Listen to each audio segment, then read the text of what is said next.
Le torchon brûle à Bamako depuis la sortie du Premier ministre civil Cheguel Maïga, qui récemment, au cours d'un meeting, critiquait ouvertement les militaires au pouvoir de ne pas avoir tenu une promesse.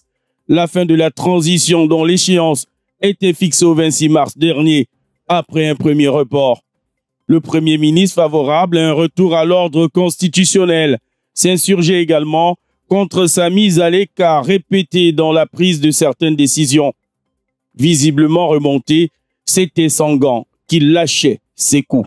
Elle a été reportée sine die, unilatéralement, sans débat au sein du gouvernement. Est-ce que vous pouvez imaginer ça?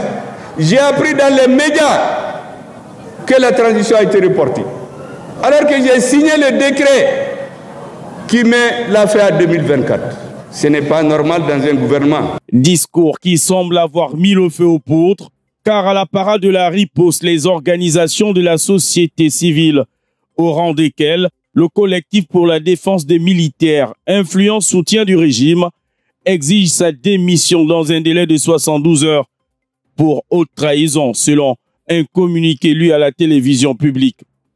Dans plusieurs régions du pays, des manifestations se multiplient.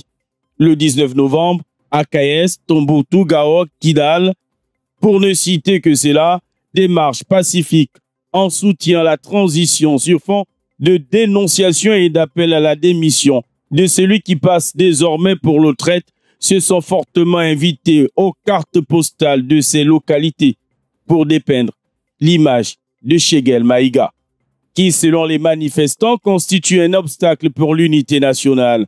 Les taux se resserrent autour du Premier ministre. Les médias publics auraient reçu l'ordre de le blacklister.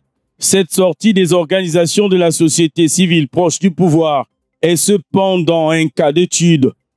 En effet, comment comprendre que le désir d'un retour à l'ordre constitutionnel soit considéré comme une trahison?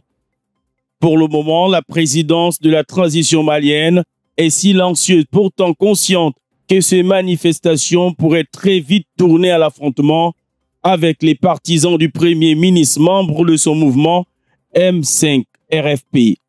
C'est visiblement la guerre des titans qui s'ouvre sous le regard observateur de la communauté internationale qui, elle, également s'est patiente de voir les militaires cette fois tenir parole.